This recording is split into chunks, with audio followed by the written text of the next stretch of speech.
अभी हम शिवाजी नगर स्टेशन पे है। विसापुर फोर्ट का हमारा ट्रैक चालू हो रहा है। ट्रैक की जर्नी स्टार्ट हो जाएगी थोड़ी देर में। ये देखिए स्टेशन है। देखते हैं, कभी मज़े नहीं आए, कभी ट्रैक नहीं किया, पहली बार एक टीम के साथ ट्रैक कर रहे हैं हम। चलो देखते हैं कैसा है। अपना सामान वगैरह सब कुछ लोड हो गया। टोटल 35 लोग हैं हमारे साथ। तो देखते हैं कैसे जर्नी रहती है अपनी। चलो ठीक है, इस ब्लॉग को चालू करते हैं।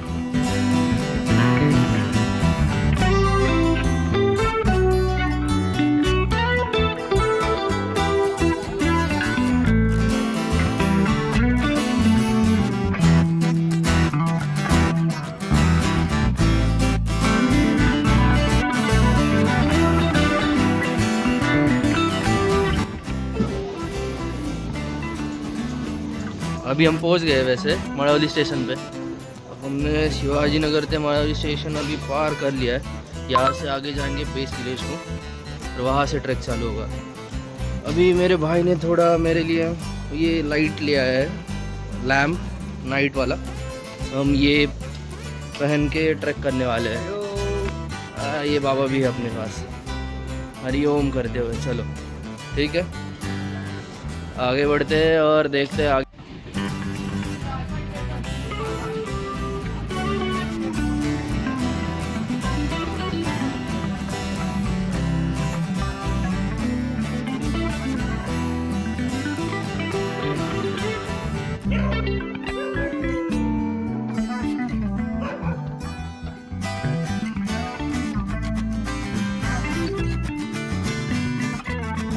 अभी स्ट्रेचिंग कर ली हमने, यही स्टेशन पे ही स्ट्रेचिंग कर ली है, मड़ौली स्टेशन पे।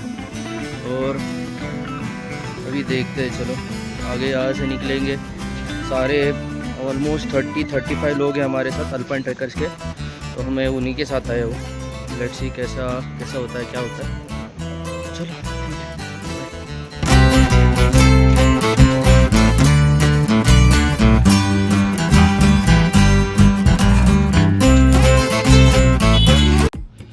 हम अभी बेस विलेज में आ चुके हैं। पाटन गांव करके है। यस, तो अभी ये देख लीजिए, ये पीछे मेरे विट्ठल रुक्मिणी का मंदिर है, ये भगवान।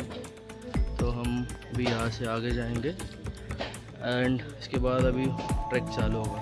अभी के बजे शायद 11 बजे है और अभी थोड़ी देर में अभी एक्चुअल ट्रैक चालू होगा। लेट्स सी, एक बार मैं पीछे का नज़ारा दिखा देता हूँ। लेट्स सी, ये पूरा अपना ग्रुप है अल्पाइन ट्रैकर्स का, वहाँ पे रुका हुआ है। ये बेस कैंप का घर है जो पहचान का है हमारे। तो अभी हम यहाँ से निकलेंगे, जाएंगे सिद्ध मंदिर।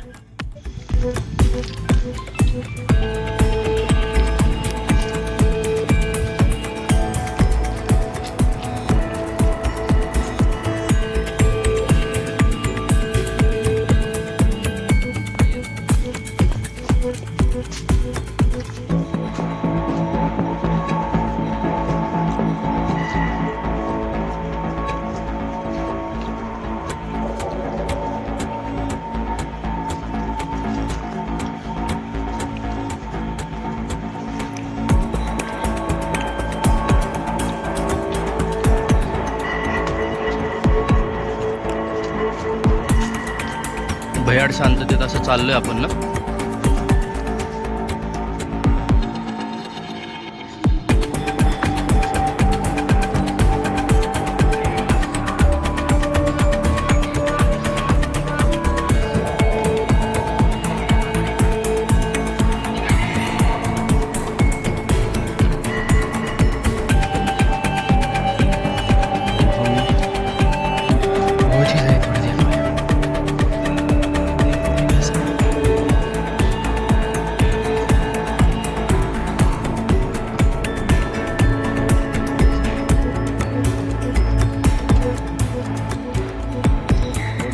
दिख रहा है बट ठीक है। यहाँ पे हम बेस साइड पे आ चुके हैं। अभी यहाँ पे कैंप लगेंगे, टेंट लगेगा और कैंपिंग होगी। आज रात हम कैंपिंग करने वाले हैं। सीधी यहाँ पे पूरा सारे लोग चलो ठीक है, अभी बॉनफायर लगेगा थोड़ी देर में। ये देखिए ये मेरा भाई है और ये टेंट्स लगा रहा है, जो कि अल्पाइन ट्रैकर का लीडर है। ये देखिए ये टोपी वाला जो दिख रहा है ना आपको, ये हो, तो ये अभी इसको काम लगा दिया है कि अपना गपचुप सबका टेंट लगाए। और ये देखो इन्होंने एक टेंट लगा रहा है। ये दुख का है ख़त्म नहीं होता बे। और ये अपने मुशर्रफ भाई है, ये भी उनके साथ ही लगे पड़े टेंट लगाने के लिए। ये देखिए बहुत सही। और ये अल्पाइन ट्रैकर्स के सारे बाकी के जो आए हुए हैं, ये देखो ये बहुत सारे लोग अपना अपना टेंट लगा रहे हैं। और इनको ऐसा मस्त एकदम कैमोफ्लेज वाला टेंट मिला है, बहुत सही। ये देखो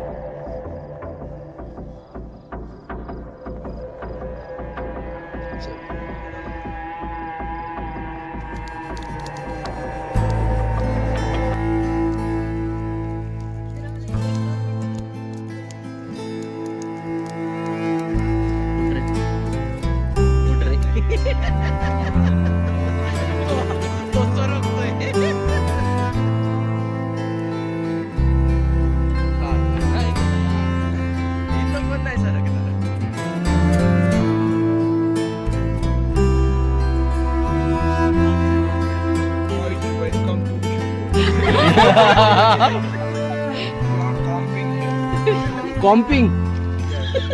And we have beer shaker. Garam पाणी.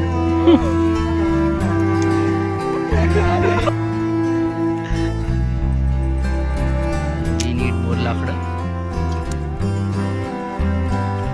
गौरायचं. बुझा जाए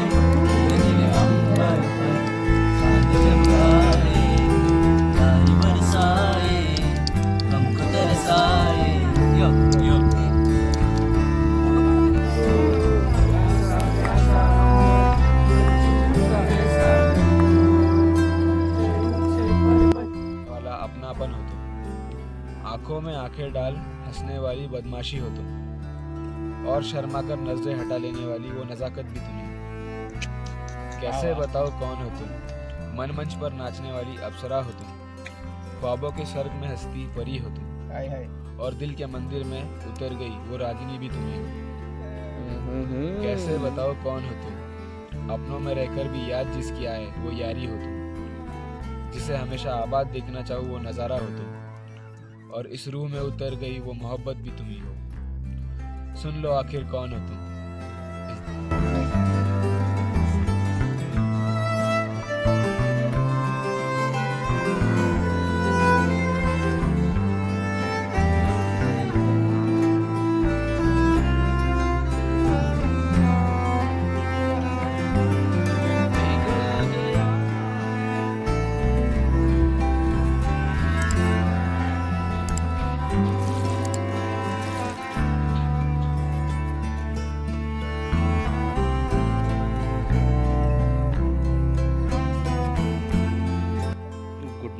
एवरीवन, यस। तो अभी ये देखिए सनराइज़ हो रहा है अपने पीछे और हम जाग चुके हैं। सारी रात तो हम जगे ही थे, पर अभी भी मस्त एकदम बॉनफायर करके सब रेडी हो रहे हैं। सबने टेंट वगैरह उठा लिए हैं और हम चल रहे हैं अभी हमें पूरे जो अपना ये किला है विसापुर किला, उसकी इतिहास वगैरह सब कुछ बताएंगे अल्पाइन ट्रैकर्स वाले, और उसके बाद हम डिसेंड करेंगे, नीचे जाएंगे। तो हमने रात में चढ़ा, अभी देखते जाते जाते मैं वीडियोज़ निकालूंगा तो आपको भी दिखा दूंगा कि कैसा है क्या है। कुछ रात में इतने ज़्यादा दिखाई नहीं दिया और हम भी मतलब शूट ही नहीं कर सकते, चढ़ रहे थे हम तो इसकी वजह से। बट अभी देखिए ये इतना प्यारा सनराइज़ हो रहा है, सॉरी, तो series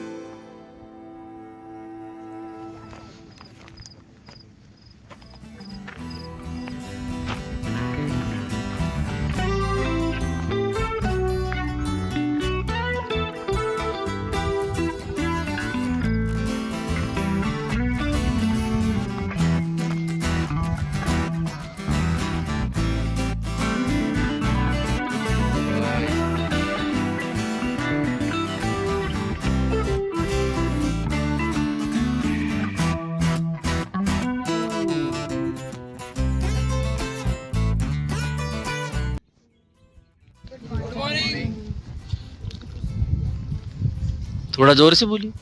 so good morning alpine trekkers. यहाँ से हम ना थोड़ा फोर्ट के बारे में इन्फॉर्मेशन सुनते ही निकले हैं। वो यहाँ की हिस्ट्री ऐसी थी। उससे पहले मैं आपको पूछता हूँ एक क्वेश्चन।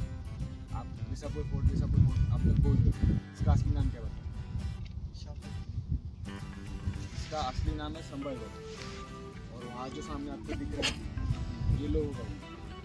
लोहगढ़ थी मराठास की ट्रेजरी, जहाँ पर जो भी धन और इक्विपमेंट्स थे सब वहाँ पे स्टोर किया गया। और ये था विसापुर फोर्ट। विसापुर फोर्ट लोहगढ़ का ट्विन माना जाता है। ट्विन इसलिए क्योंकि लोहगढ़ पे जो कुछ चीज़ें उन्होंने ठीक से ना बनाई गई हो, आर्किटेक्चर या फिर थोड़ा नॉलेज की कमी की वजह से, तो वो सब ना यहाँ पर उन्होंने ठीक कैसे की। आप यहाँ पर पीछे की तरफ देखोगे ना तो पानी का जो स्टोरेज है वो ना बाउंड्री के बहुत करीब है कि अगर लीकेज वगैरह होता है तो पानी नीचे चला जाएगा, फोर्ट पे नहीं रहेगा। जिसके कारण यहाँ पर पानी एक्यूमुलेट नहीं होगा और कचरा और बाकी के जो मॉस्किटोज वगैरह है इन सबका प्रॉब्लम नहीं है। उसके बाद में आपने टैंक्स देखे होंगे, आपको आगे दिखाऊंगा। टैंक्स ना एक बड़ा टैंक या बड़ा तालाब नहीं होता। अगर इतनी स्पेस होगी तो उसमें 3 अलग अलग टैंक्स करते हैं ताकि अगर एक कंटामिनेट हो जाए तो बाकी के सेफ रहेंगे। उसके बाद में लोहगढ़ इस स्ट्रेटेजिकली बहुत कमज़ोर था, तो इसलिए ब्रिटिशर्स ने ना पहले विसापुर को कब्जा किया, उसके बाद में लोहगढ़ को कब्जा किया। विसापुर फोर्ट को ना 1713 से लेके 1720 तक बनाने के लिए टाइम लग गया, मतलब 7 साल लग गए। ये बनाया था बालाजी विश्वनाथ, जो पहले पेशवा थे मराठा, उन्होंने बनाया था। उसके बाद में 1818 में ब्रिटिशर्स ने स्ट्रेटेजिकली इस विसापुर पे अटैक किया ताकि लोहगढ़ जीत सके, क्योंकि अगर विसापुर जीत लिया यहाँ के हाइट की वजह से आप लोहगढ़ पे आसानी से अटैक कर सकते हैं। आपको उसका पीक भी एकदम आराम से ऐसे दिख जाएगा। तो यहाँ पर अगर कैनन्स आ गई तो अटैक करके आप लोहगढ़ आसानी से जीत सकते हैं। तो उस हिसाब से हमने स्ट्रैटेजी क्या बनाई कि 400 से 350 सैनिक जो कोकन में पहले से प्रेजेंट थे उनको उठाया। कुछ नेटिव सोल्जर्स या फिर जो इंडियन सोल्जर्स थे तो उन्हें उठाया। उसके बाद में 2 और ब्रिटिश बटालियंस थे, उन्हें लाकर यहाँ पर विसापुर फोर्ट पे अटैक किया कैनन्स के साथ। तो जो आपको बाहर की तरफ जो भी रॉक्स दिखे ना वो एक्चुअली पहले यहाँ की वॉल थी या फिर बहुत बड़े बड़े रॉक्स थे, वो कैनन्स की वजह से टूट गए। अभी उसके कंपेरिजन में आपको लोहगढ़ डैमेज नहीं दिखेगा, क्योंकि लोहगढ़ से मराठास ने बैकआउट कर दिया था जब अटैक किया था विसापुर फोर्ट। क्योंकि अगर आप विसापुर फोर्ट जीत जाते तो लोहगढ़ आप आराम से आ जाते, तो इसलिए उन्होंने उसके बाद में बैकआउट कर दिया। तो इसलिए ना लेके चले गए। उसके कुछ सालों बाद तक वो ट्रेजर बहुत काम में आया मराठा फाउंडेशन। अभी इसके बाद में हम थोड़ा इन्फॉर्मेशन आगे जाएंगे। ये जो है लोहगढ़ पे जिसने ये जो लोहगढ़ है उसका नाम पता है?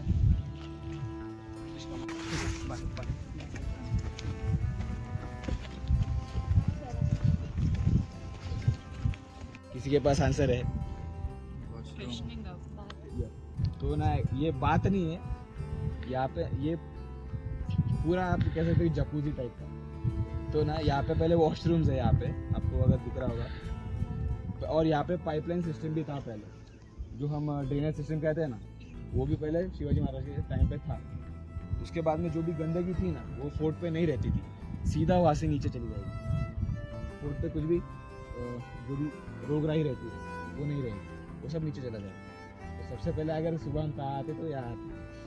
तो जो लोग पूछते हैं ना कि शिवाजी महाराज के लोग क्या करते थे, तो थी व्यवस्था थी उस चीज़ की।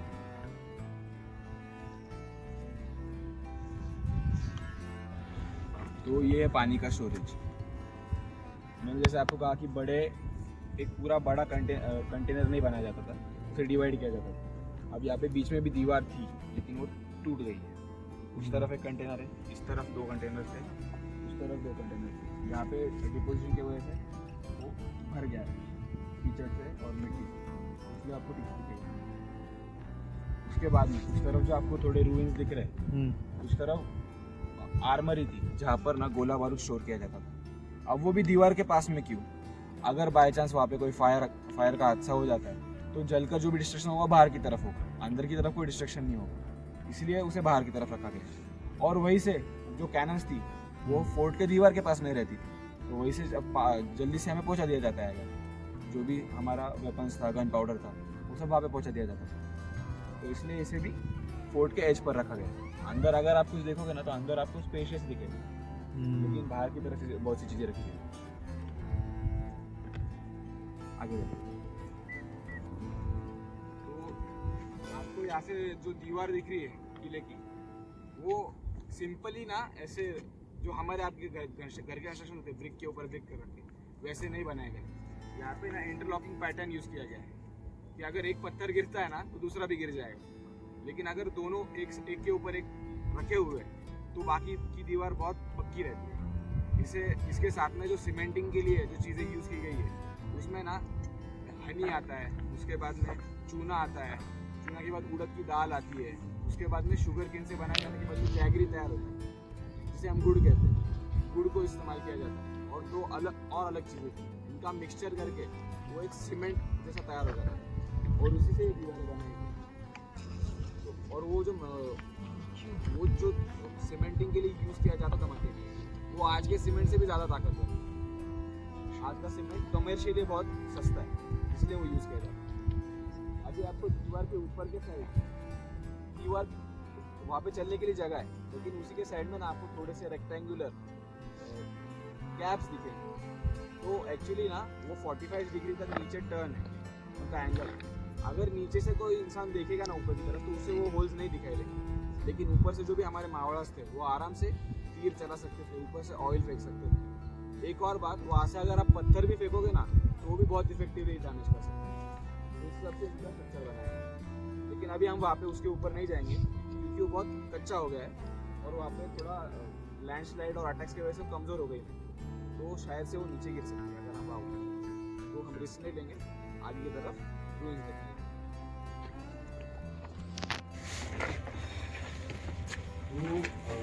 कुछ आर्कियोलॉजिस्ट ने लिखे की बात ना, जिसको कंफर्म किया गया था कि ये ना ग्रेनरी शॉप या फिर जो भी ग्रेनरी डिस्ट्रीब्यूशन था उसका ऑफिस था। अभी ग्रेनरी डिस्ट्रीब्यूशन के लिए इतना छोटा सा ऑफिस, सामान कहीं और स्टोर रहता था, लेकिन यहाँ पे हिसाब किताब वो सब चीज़ें चलती। इसका स्ट्रक्चर आप देख लीजिए, ये पूरा जो है दिख रहा है ना आपको, जहाँ आपने देखे अभी टैंक्स वगैरह, उसमें से जो पत्थर निकाला गया है वही यहाँ पे इस्तेमाल किया गया और वही पत्थर वहाँ पे तटबंदी बनाने के लिए भी यूज़ किया गया। उसके बाद में ये भी सेम इंटरलॉकिंग पैटर्न में बनाया गया, इसलिए आपको इसमें जो भी ब्रिक्स या फिर जो स्टोन दिख रहा है ना वो बहुत सिंक में दिखेगा, एग्जैक्टली इतने शेप में कैसे कट किया गया। तो एक ही पत्थर रहता था बड़ा, उसी में कट लगा के यहाँ पे लाके लगा देते। अब उसमें कट लगाने का भी बहुत अच्छा तरीका था, लकड़ी ले लेते थे, लकड़ी को इन स्टोन्स के बीच में थोड़ा ठोक कर फंसा देते थे। उसके बाद में उस लकड़ी को पानी दिया जाता था। पानी देने के बाद में वो लकड़ी जब फूल जाती थी तो ऑटोमेटिकली पत्थर क्रैक ओपन हो जाता था।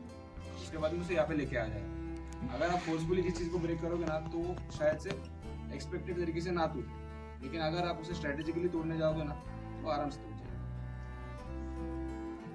और ये टेक्निक बालाजी विश्वनाथ जो थे पेशवा, उन्होंने ही ज़्यादातर इस्तेमाल की।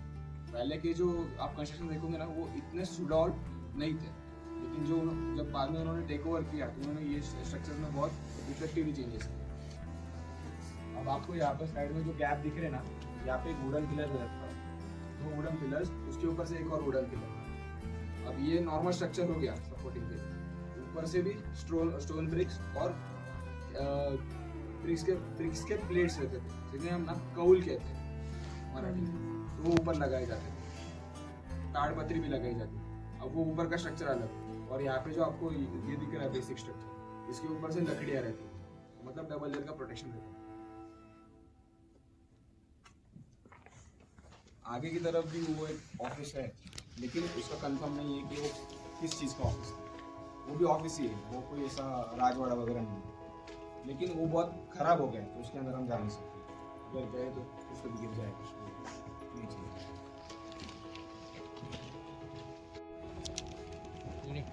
यहाँ पर 4 अलग अलग कैनन्स या तोपों के बारे में इंफॉर्मेशन है। सबसे पहले यहाँ पर ही देखते हैं, ये ना तोप रॉ आयन से बनाई गई है। रॉ आयन मतलब जिसमें बहुत सारे इम्प्योरिटीज़ रहते हैं, तो उस वजह से ना इसको जंग लग गया। देखिए इसमें थोड़ा सा ज़्यादा जिंक का मात्रा ज़्यादा रहता है, तो उसकी वजह से ना इसमें थोड़ा जंग ज़्यादा लग जाता है। अब ये तो बहुत छोटी सी है, ये इसको गाढ़ा तोप या फिर तोप ऑन व्हील्स ऐसा कह सकते हैं। इसे ना मोस्टली जब किसी किले का दरवाज़ा या दीवार तोड़नी होती है तो इन्हें लेके जाया जाता है। इसकी रेंज हार्डली 1 to 1.5 मीटर तक है अगर हवा ने साथ दिया। अभी, और ये बहुत अभी खराब कंडीशन में भी आ गई है, बहुत जंग लग गई। इसके सामने जो आपको गोला दिख रहा है ना, इसको एक्चुअली मराठी में कहते हैं तोहफे से तोड़ मार। तोहफे से तोड़ मार मतलब इसका अर्थ क्या होता है, तोफ का मुंह मार देता। इसके दो तरीके होते हैं एक्चुअली, क्योंकि वो तोफ हमें आगे जाके यूज़ में ना आ सके या फिर एनिमी उसे यूज़ ना कर सके, इसलिए इस चीज़ को किया जाता है। अभी इन्होंने किया क्या, ये तोफ है लेकिन वो जो गोला है उसके साइज़ का नहीं है, तोफ के साइज़ का, किसी और तोफ के साइज़ का, उसे लिया इसके सामने आके फिट कर दिया। तो आप उसके अंदर कितना भी गोला बारूद डाल दो लेकिन वो काम नहीं करेगी। उसके बाद में एक और तरीका था जहाँ पे हम ना इसे इग्नाइट करते, जहाँ पे हम उसकी रस्सी लगाते हैं या फिर वात लगाते हैं। तो उस जगह पर ना एक रॉड ले लो और वो फिट कर दो। वहाँ पे फिट कर दिया तो आपका इसे इग्निशन कर ही नहीं पाओगे, उस तरह से वो तो किसी काम की नहीं रहेगी। अब ये एक आपको बता दी मैंने गाढ़ा तोप। उसके बाद में एक और तोप आती है, ये इसको बनाया गया है व्राथ आयन से, या फिर जिसे हम फॉलाद कहते हैं। ये एक्चुअली महाराज ने नहीं बनाई गई, ये ब्रिटिशर्स ने बनाई गई थी और ये थी किसी को भी शिप पर। इसके ऊपर इनिशियल्स लिखे गए थे ER, एलिजाबेथ रिजर्व। ये एक नेवल फोर्स था, एलिजाबेथ क्वीन। लेकिन अब ये तोप रखते वक्त हो गई ये उल्टी, तो इनिशियल नीचे की तरफ चले गए। ये तो अभी व्राथ आयन के से बनाने के कारण इसको जंग नहीं लगा।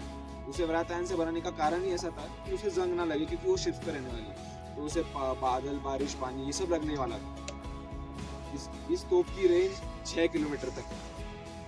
तो इसलिए ये तोप यहाँ पर ना, जब महाराज लड़ रहे थे बहुत से फोर्ट्स पर गए, उसके बाद में उनके एक नेवल कमांडर थे कान्होजी आंग्रे, उन्होंने इसे किसी तो भी शिप से लेके आ गए ब्रिटिशर्स के, जब उसे उन्हें डिस्ट्रॉय कर दिया। उसके बाद में उसे यही रखा गया, यहीं पे यूज़ किया गया है। और आप देख सकते हो कि जो पीछे पिछला दरवाज़ा है मिर्ज़ापुर फोर्ट, यहाँ से अगर ये तो अगर एनिमी आ रहा होगा तो उस पर आप आराम से यूज़ कर सकते हो। सामने पूरा खुला पठार है, और अगर एनिमी भाग के जाने की कोशिश भी करेगा तो पीछे की तरफ भीमाशंकर का पठार लगता है, तो भाग नहीं सकता, वो बहुत स्टीप पठार है, तो यहाँ पे वो ट्रैप हो जाता है। और ये एक्चुअली था ट्रेड रूट, तो आपको अगर कहीं जाना होगा ना तो आपको यहाँ से बीच से ही घूम के जाना पड़ेगा। तो ये था ट्रेड रूट, जो भी फौज आती थी वो यही से मार्च की जाती थी। उसके बाद में ये सब देखने के बाद शिवाजी महाराज ने एक इन्वेंशन किया। क्यों किया उसका एक कारण बताता। ये जो तोप रहती थी ना, कंटिन्यूसली यूज़ करने के बाद में फट जाती थी सामने की तरफ से या फिर बीच से कहीं से, तो वो तोप पूरी तरह से खराब हो जाती थी, यूज़ नहीं करते आ सकती थी। तो उसको पूरा पिघलाओ, वापस से उसे बनाओ, इसमें बहुत खर्चा हो जाता था। तो उस वक्त उन्होंने क्या आइडिया लगाया कि यार हम ना तोप को अलग अलग हिस्सों में बनाएंगे। तो उन्होंने उस वक्त ना बांगड़ी तोप या फिर बैंगल्स तोप ऐसा कह सकते हैं, एक नई कंसेप्ट लाई। उसमें क्या किया जाता था, जो तोप के पार्ट्स रहते थे ना आगे से पीछे तक, उन्हें अलग अलग हिस्सों में बनाया जाता था। उसके बाद में एक रिंग लेकर या बैंगल लेकर उन दो हिस्सों को कॉइल करके जॉइन कर दिया जाता था। अगर बाय चांस गर्म होने के बाद में वो फट जाती है तो सिर्फ उतना सा एक जो कॉइल है उसका या फिर उतना सा पार्ट है वो रिप्लेस कर दिया जाता था, जिससे जो कॉस्टिंग था वो बहुत कम हो गई।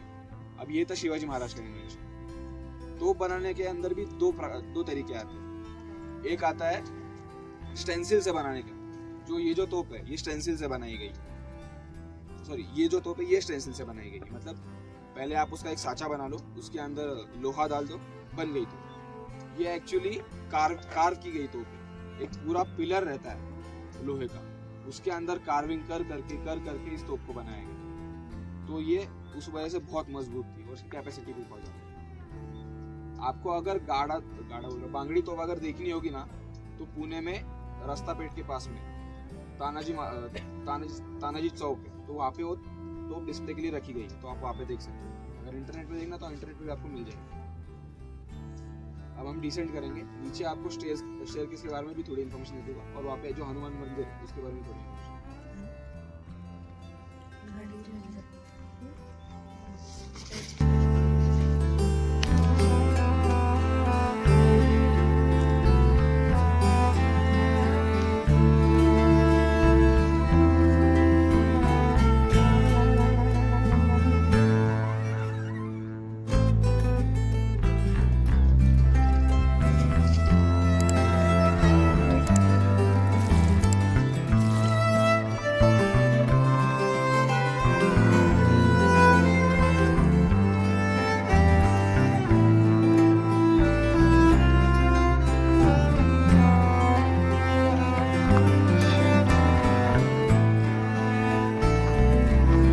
यहाँ से हम अब नीचे जा रहे हैं, डिसेंट चालू कर देंगे।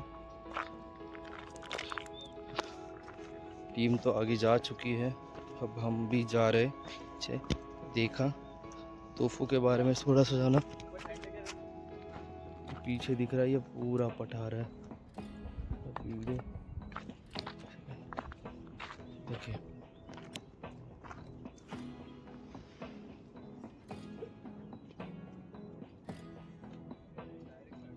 ये रीज़न पता चला कि फोर्ट का दरवाज़ा क्यों सामने की तरफ दिखाई नहीं देता है, क्यों जो भी दरवाज़ा अंदर की तरफ ट्विस्टेड क्यों होता है।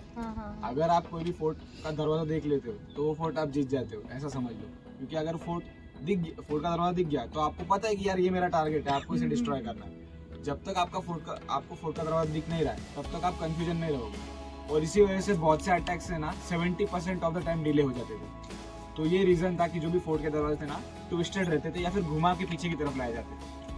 अभी यहाँ पे जो आपके स्टेयरकेस में रुका है, इसका भी स्ट्रक्चर थोड़ा अलग तरीके से बनाया गया। जो आपको मेरी तरफ राइट साइड की जो वॉल दिख रही है ना, वो इस तरफ थोड़ी इंक्लाइंड है। और जो इस तरफ की जो वॉल है ये ना बनाई गई थी जो इस तरफ इंक्लाइंड है, मतलब थोड़ा डायगोनल। अभी नॉर्मली जो भी स्पोर्ट्समैन थे ना वो राइट हैंडेड रहते थे। तो जब ऊपर से कोई डिफेंस करने के लिए नीचे आता है ना तो उसको ओपन स्पेस मिलती थी इस तरफ से, इस तरफ से। लेकिन जो अटैकर्स रहते थे ना उनको उतनी जगह नहीं मिलती थी। यहाँ पे ना जो भी अगर आप तलवार घुमाने जाओ तो वो ब्लॉक हो जाती थी, तो कम स्पेस मिले इसलिए इसको ऐसा बनाया गया था। उसी केस में अगर आप ऊपर से भाला फेंकते हो वहां से तो सीधा यहाँ पे किसी के छाती में आके लगेगा। लेकिन अगर यहाँ से अगर भाला फेंकोगे तो यहीं पे कहीं पे भी स्टेयर्स पे आके लग जाएगा। इसलिए इनका स्ट्रक्चर कुछ ऐसा टेढ़ा मेढ़ा बनाया जाता था। ये भी उस वक्त शिवाजी महाराज ने ही सोचा था, छत्रपति शिवाजी महाराज ने सोचा था कि अगर हमें अटैक रोकना होगा तो किस तरह से रोकेंगे। तो ये अलग अलग चीज़ें उनका इन्वेंशन। अब हम नीचे जाएंगे, नीचे देखेंगे चापड़दम। ओके, तो इस तरफ ना चेकिंग रूम्स थे। चेकिंग रूम्स या फिर चौकी कह सकते थे। अगर नीचे से कोई ऊपर आना चाहता है तो उसकी यहाँ पे प्रॉपर चेकिंग की जाती थी कि कुछ चीज़ें साथ में लेके आ रहा है, जहर वगैरह लेके आ रहा है। ऊपर बहुत सारे वाटर बॉडीज आपने देखे, अगर उसमें मिला दिया कुछ जहर वगैरह तो वहाँ पे जो एनिमल्स थे और जो हमारे लोग थे वो सब इन्फेक्ट हो सकते थे। तो यहाँ पे प्रॉपर चेकिंग की जाती थी, औरतों की भी और इंसानों की, मतलब मेंस की भी। अभी यहाँ पे बीच में ना एक ना पर्दा रहता था जिसे चिकाचा पर्दा कहते हैं। नॉर्मली वो ना एक तरफ से सेमी परिमेट्रिकल रहता। अंदर से आप बाहर की तरफ सब कुछ देख सकते हो, लेकिन अंदर से मतलब बाहर से अंदर की तरफ नहीं देख सकते। जो अभी हमारे बहुत से कॉम्प्लेक्सेस है ना मिरर या फिर ग्लास रहती है, टिंटेड ग्लास। बाहर की तरफ से वो मिरर लगती है लेकिन अंदर की तरफ से आप सब कुछ देख सकते हो। वही यहाँ पे इस्तेमाल किया गया था कंसेप्ट। लेकिन उस वक्त ना जो चीक रहता था पेड़ों का वो पर्दे पे लगा दिया जाता था ताकि बाहर की लाइट रेज ना अंदर की तरफ कम जाए और दिखे नहीं। इसलिए अब ये जो है ये है चापड़दन मारुति, ये उनका एक फॉर्म है हनुमान जी का। उनके अलग अलग फॉर्म्स है, उसमें से ये एक उनका फॉर्म है। ये किस तरह से तैयार हुआ, पहले तो आप इनका एक स्ट्रक्चर देख लीजिए ध्यान से। एक जो उनका हाथ है राइट हैंड, वो ऊपर की तरफ ऐसा वेव कर रहा है कि वो किसी को तो भी मारने वाले, अटैक करने वाले। उनकी जो पूंछ है वो ऊपर की तरफ आ गई है, जो उनका उग्र रूप दिखाती है। वानर या फिर मंकीज में ना ये जो पूंछ का स्ट्रेटन हो जाना या फिर सिर के ऊपर आ जाना, ये थोड़ा एग्रेसिवनेस दिखाता है। उसके बाद में आप उनके पैर के पास में देखोगे ना तो एक वॉरियर दिखेगा आपको जिसके हाथ में तलवार और ढाल है। अभी एक्चुअली यहाँ पे सीन क्या है पता है, वो शनिदेव है। जब ना हनुमान जी छोटे थे तो उन्होंने बहुत विद्या पहले ही परस्यू कर ली थी। उसके बाद में जो पवन देव थे उनके रिक्वेस्ट पर उनको सूर्यदेव के पास भेजा गया कि आप दुनिया घूमते रहते तो उन्हें थोड़ा ज्ञान दीजिए। तो हनुमान जी ने उनके साथ में घूमते घूमते ही ज्ञान लिया था। उसके बाद में गुरु दक्षिणा के रूप में उन्होंने हनुमान जी ने उनको ऑफर किया कि मैं आपको क्या दे सकता हूँ गुरु दक्षिणा के रूप में। तो सूर्यदेव ने बोला कि अभी तो मेरे पास मांगने के लिए कुछ नहीं है, लेकिन जब जरूरत पड़ेगी तब तो मुझे मदद करना। तो सीन ऐसा हुआ कि शनिदेव और सूर्यदेव का झगड़ा हुआ। उसके बाद में शनिदेव रूठ के चले गए, उनसे मिल नहीं रहे। तो सूर्यदेव ने उस वक्त हनुमान जी को बुलाया और उन्हें बोला कि आप एक काम कीजिए, शनिदेव को मेरे पास लेके आ जाइए, कुछ भी कीजिए लेकिन मेरे पास लेके आ जाइए। तो पहले जब हनुमान जी उनके पास गए, उन्होंने एकदम नम्रता के साथ उन्होंने बताया कि आप मेरे साथ चलिए, आपके पिताजी आपको याद कर रहे हैं। तभी शनिदेव ने उनकी नहीं सुना। उसके बाद में सेकंड टाइम उन्होंने फिर से रिक्वेस्ट की। उसके बाद में शनिदेव ने हनुमान जी की इंसल्ट की, लेकिन फिर भी नहीं सुना। थर्ड टाइम हनुमान जी ने उन्हें मारना स्टार्ट कर दिया। उसके और उनका मार्ग है सूर्यदेव के पास लेके गए। सूर्यदेव के पास लेके जाने के बाद में उन्हें हील भी किया, उन्हें सरसों के तेल से मसाज भी करके दी। सरसों का तेल थोड़ा हॉट इन नेचर होता है बहुत, तो उसकी वजह से ना जो वुंड्स या फिर जो मार लगता है आपको तो वो जल्दी हील हो जाती है। तो उसमें हनुमान जी ने उनका मसाज भी करके दिया सीधा। तो उसके बाद में उनका ये जो रूप है एग्रेशन वाला, उसे चापड़दान मारुति के नाम से जाना गया।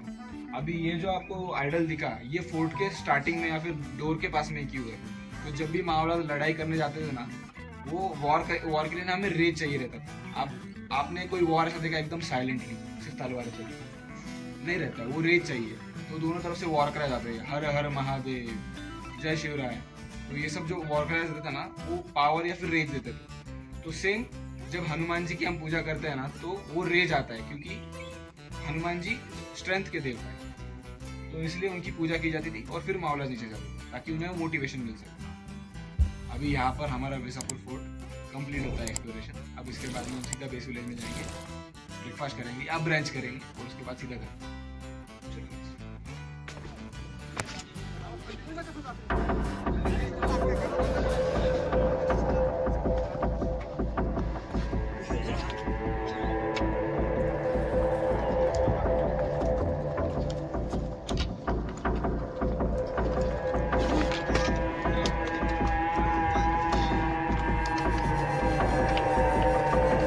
देख लो, रात को हम इससे आए थे, पूरा पैच है ना।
पूरा जंगल का ट्रैक शुरू हो गया अभी।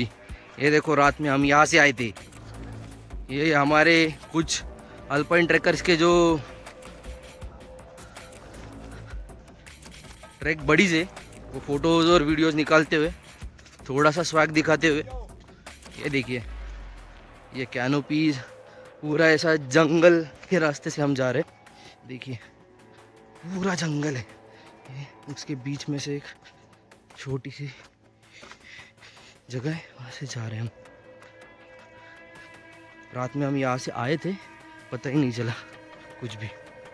देखिए खतरनाक सा व्यू, भयंकर सा व्यू।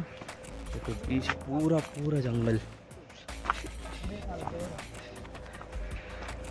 देखिए, ये देखना, तो रुको हम, ये देखना पूरा जंगल, खतरनाक। तो कुछ ना कुछ तो हो सकता है, ऐसा लगता है, भयंकर। पूरा जंगल ही जंगल है ये। मस्त लग रहा है वैसे सुबह में। श्योर श्योर श्योर, भेज दूंगा। वैसे भी मैं व्लॉग डालने वाला यूट्यूब पे।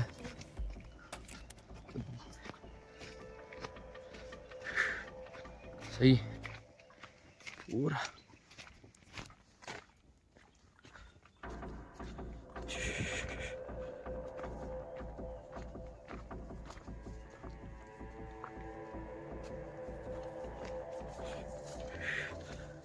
रात में बहुत देर लगी थी, खत्म हो गया। ये आ गए हम बाहर। ये देखिए, यही भी पूरा जंगल का एरिया पूरा ऐसे ही है, अलग अलग आवाज़ें आ रही है। तो वहाँ पे थे हम ऊपर से नीचे आए।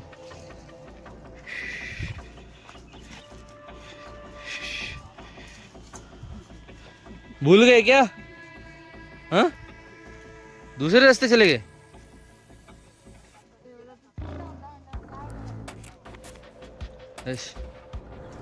स्टॉप निसर्गा, भूल गए? नाही अरे हाच रस्ता होता बघ, पण तिकडे ना ते कॅक्टस पडल्यामुळे हा रस्ता इकडे गेला. ओके, एवढं इतके लोक कसे काय मागे आली तुझ्या मग? क्या बोल रहे हो? कुछ अच्छा नहीं स्पीच देते हो भाई. भाई तुम. आहे की नाही? सब मला बघताना अजून हिंदीमध्ये थोडी वॉक्युबलरी अजून इन्क्रीज करायला हो जाएगी, ऐसे कुछ दिक्कत नहीं है, हो जाएगी थोड़ी देर में, थोड़े दिन में हो जाएगी, देर में नहीं.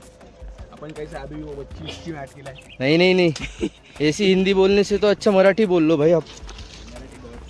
ये फिर से आ गए हम पूरा कैनोपीज में, नाही बराबर है. जंगल में आ गए, जंगल में चलो. देखो अल्पाइन ट्रैकर का लीडर है ये मेरा भाई है. चलो मारवाल रोज है. वाह, अरे जंगल ही है ये पूरा, कहीं ना कहीं से तो कोई ना कोई तो आ जाए, मज़े आ जाएंगे. सब लोग भाग भाग के निकल लेंगे.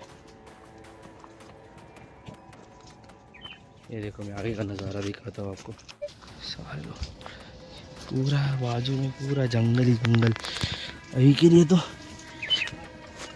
मतलब बारिश के समय बहुत सही होता है, पर अभी तो बारिश है नहीं. ये पूरा देखे झुक के जाना पड़ रहा है. कैक्टस वगैरह ऐसे बीच में से उगे पड़े, ये देखो. Oh my God. चलो बहुत सही.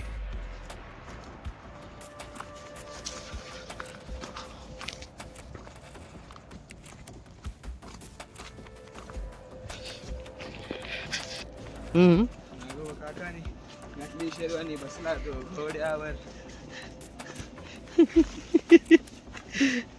दुसऱ्या दिवशी काय काय आता नागोबा काकाचं नागोबा काकाची हळदी झाली, टिव लगीन बी एकदम भारी झालं. टिव नागोबा काकाचं लग्न नागिनताईसोबत लागिलं बरोबर. होय दुसऱ्या दिवशी नागोबा काकाचं लफडं पकडलं गेलं. नहीं जम रहा है इसको, टेंशन मत. इट्स ये ट्रैक है भाई, इसको ट्रैक नहीं घोषित करते, जंगल घोषित कर दो. हाँ हाँ, जंगल ट्रैक ही बोल सकते इसको. ये देखो भाई, यही है ये.